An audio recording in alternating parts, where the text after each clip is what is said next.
Coba baca Fathul Qorib, Fathul Wahab, Fathul Mu'in kalau di pesantren. Saya yakin ibu-ibu ini kalau baca Fathul Qorib, ngaji Fathul Qorib, itu baru baris pertama itu sudah sakit perut gitu. Coba saya bacakan ya, percaya ya. Ini di Fathul Qorib ini, cek di kitabnya. An-nikahu mustahabbun liman yahtaju ilaih.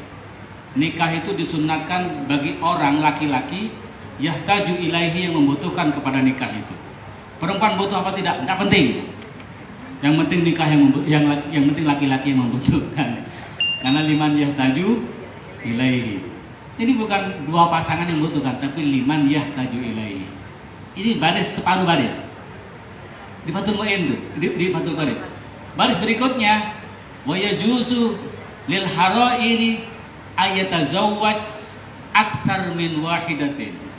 Boleh bagi orang merdeka menikah lebih dari satu. Coba itu, baru masuk perkawinan sudah boleh poligami. Sakit perut apa tidak? Sakit perut lah. Itulah fikih Anda.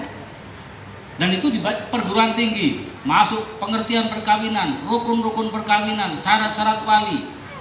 Apa itu? Coba baca Al-Quran itu, keren sekali itu. Wa'ashiruhunna bil ma'ruf fa imsakun bi ma'rufin aw tasrihun bi ihsan. Cerai itu kamu pastikan dengan ma'ruf. Kalau kamu harus melepaskan, pastikan bahwa istrimu jauh lebih baik daripada sekarang. Kan keren itu. La yahilu lakum an tarisun nisa'a karha. Kamu tidak boleh menyebabkan perempuan-perempuan itu dalam keadaan terpaksa. Fa in arada fisalan antaradin minhuma wa tasawurin fala junaha alaihima.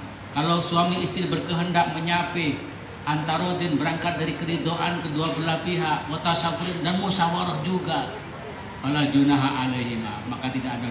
Coba nyape itu. Quran itu serius. Saya sering tanya sama bapak-bapak, Pak, ini ada karena bapaknya sedikit ini. Saya sering tanya sama bapak itu ketika istrinya nyape, tahu enggak? Atau tiba-tiba selesai? Sudah selesai toh, Mak? Tiba-tiba selesai kan? Anda ada pembicaraan itu. Saya juga begitu. Tiba-tiba selesai menyusui kan? Tidak ada pembicaraan. Padahal Al-Quran itu menyape itu serius. Coba aja. Fa'in aroda, jika berkehendak siapa suami istri. Fisolan. Jadi menyape itu harus kehendak berdua. Coba bayangkan. Kehendak berdua tidak cukup antarodin, harus ridho kehendak itu. Kehendak tanpa ridho itu kehendak yang palsu. Ibu-ibu sering capek datang tiba-tiba sudah dari rapat, dari macam-macam, dari kantor, tiba-tiba datang ke rumah jam 5, suami buatkan kopi dulu. Jalan apa tidak? Jalan, ridho apa tidak? Itu artinya iradah la antarodin. Ridho, iradah tapi tidak ridho. Pertanyaannya lebih baik mana diajak ngomong sama suami dengan tidak? Lebih baik diajak ngomong, itulah wa tasyawurin. Coba menyapih itu prinsipnya keren sekali. Apalagi bangun rumah, apalagi didik anak, apalagi beli tanah, apalagi lain-lain itu. Jadi mengapa persoalan perkawinan kita itu bersoal? Pertama karena kita menseriusi sesuatu yang tidak serius. Yang serius tidak diurusi perkawinan. Kayaknya peka menurut saya dan Kupi nanti lembaga ini harus serius, urusi betul. Menurut saya akan memperbaiki kualitas keluarga. Saya membaca ada hubungan antara baik di keluarga dengan baik dalam konteks semesta. Dalam keluarga itu ada mawaddah warahmah, ya kan? Wa ja'ala bainakum mawaddatan warahmah. Visi Nabi itu bahwa arsalnaka illa rahmatan, tidak bisa menjadi rahmatan lil alamin ini kalau rahmah di rumah tidak ada. Ya. Nah, itu harus diurusi serius. Yang kedua, karena hukum perkawinan kita itu ditiadakan dari prinsip-prinsipnya. Nikah itu ya syarat rukun, yang penting sah, yang penting tidak boleh, yang penting ya juzu. pertanyaannya apakah didasarkan pada antarodin, watasyawurin, itu tidak penting itu.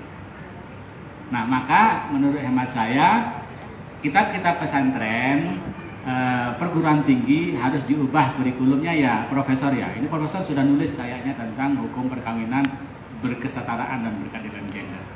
Diganti itu. Fikih munakah harus dirombak yang lama. Itu provokasi yang kedua. Nah, yang ketiga, kita itu hidupnya kefikih-fikihin loh. Tahu kefikih-fikihin ya? Wah, apa aja dijawab oleh fikih. Termasuk NU dan Muhammadiyah itu juga begitu kayaknya. Apa fikih. Padahal Al-Quran itu tidak sekedar fikih. Quran itu fikih, bagaimana fikih ini ada nyawanya, yaitu akhlak. Saya sering tanya sama ibu-ibu, kalau ada orang jual 10.000, ditawar 2.000, boleh apa tidak boleh? Secara fikih. Halo. Kalau ada saya menjual 10.000, ditawar 2.000, boleh tidak boleh? Secara fikih. Pantas tidak pantas? Nah, itulah akhlak. Kita hanya jawab boleh tapi tidak pantas. Itu di dalam kitab fikih, di dalam Quran itu dijelaskan tuh. Misalnya contohnya ya.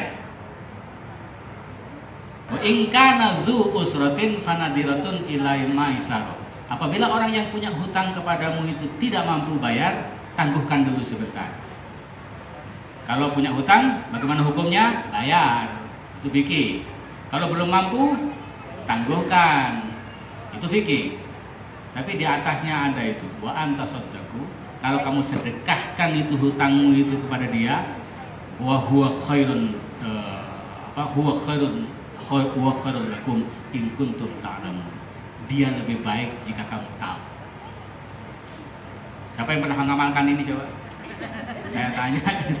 Punya hutang 100 juta, tidak mampu bayar, tunggukan dulu. Lama-lama tidak bayar, ya sudahlah, sedekahkan sama kamu. Ada nggak yang begitu? Nah, itu Quran itu. Tapi kita tidak pernah pakai. Nah, makanya padahal Al-Quran, Al-Islam itu adalah akidatun wa akhlakun wa fikhun. Saltut menulis kitab judulnya Al-Islam Aqidatun wa Syariatun. Kalau saya, kurang satu. Islam itu akidatun wa akhlakun wa fikhun wa syariah.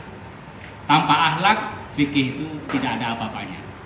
Allah berfirman, wailun lil musallin alladzina hum an sholatihim sahun. Celakalah bagi orang-orang yang sholat. Itu fikih. Alladzina hum an sholatihim sahun, yang dari sholatnya dia lupa. Lupa apa itu? Alladzina hum yuraun wa yamnaunal maun. Tahu maun enggak Ibu itu? Maun itu Bu, piring, sendok, arit, centong, itu maun. Ayat orang sudah sholat dipinjemin piring aja, itu bilang tidak ada. Apalagi dipinjemin uang. Nah, ini artinya fikih kita itu kalau kehilangan akhlak, fikih itu tidak ada maknanya apa-apa. Makanya fikih kita harus dikembalikan dengan akhlak. Dan itu di Fathul Mu'in begitu. Misalnya nikah. Nikah itu hukumnya ada berapa? Ada 5. Ada wajib, ada sunnah, ada mubah, ada makruh, ada haram. Haram itu bagaimana? Nikah katanya, tapi terpenuhi syarat-syaratnya, rukun-rukunnya syaratnya terpenuhi, tapi berniat menyakiti istri. Ini kan soal akhlak. Maka hukum nikahnya adalah sah tapi haram. Nah, itu fikih-fikih kurang genah itu. Sah tapi haram. Ya sudah tidak sah aja gitu. Tapi sah tapi haram. Itulah fikih itu. Tapi saya menyarankan 3 hal. Pertama, kita harus mengembalikan nilai-nilai universal ini tadi itu yang sudah disebut oleh Mbak Yi dengan fikih. Jangan dipisah-pisahkan. Dan itu nasihatnya para ulama hampir semuanya. Waman akhadha bijuz'in katanya, wa a'rada an kullihi faqad akhta. Barang siapa yang hanya mengambil nilai-nilai universal, dia berpaling dari nilai-nilai partikular, maka dia sesat, jadi orang liberal. Sebaliknya, waman akhadha bijuz'in, orang yang hanya mengambil fikih-fikih saja yang juz'i, wa a'rada an kullihi, dan berpaling dari nilai-nilai universalnya, faqad akhta, salah juga. Yang penting ingat pada Tuhan, tidak usah sholat, nah itu salah juga itu.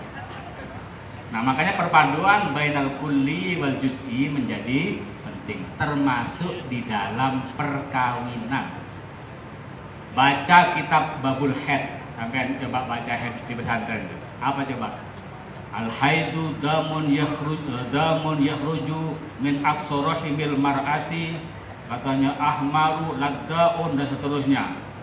Wa aksaruhu apa namanya? Ya situn, macam-macam lah itu. Wa aksaruhu khamsata asyara. Macam-macam itu. Coba itu. Itu fikih yang kehilangan nyawa itu. Padahal kalau Quran itu yas'alunaka 'anil mahid qul huwa adza fa'tazilun nisaa fil mahid wa la taqrabuhunna hatta yadkhulna fa idza tatahharna fa'tuhunna min haitsu amarakumullah innallaha yuhibbut tawwabin wa yuhibbul mutatahhirin. Enggak ada hitung-hitungan itu. Tapi yang difikir jadinya ngitung-ngitung. Laki-laki gurunya laki-laki sok tahu lagi. Warnanya merah, kemudian agak panas, kapan pernah merasakan gitu. Nah makanya kehadiran pengalaman perempuan itu juga menjadi penting di dalam menafsirkan sebuah teks. Saya kira itu beberapa poin.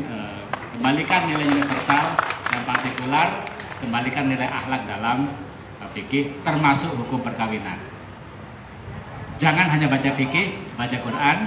Nah buku-buku di perguruan tinggi itu direvisi. Saya kira itu catatannya. Terima kasih. Assalamualaikum warahmatullahi wabarakatuh. Waalaikumsalam warahmatullahi wabarakatuh. Terima kasih pada Pak Kiai Imam Nahoi.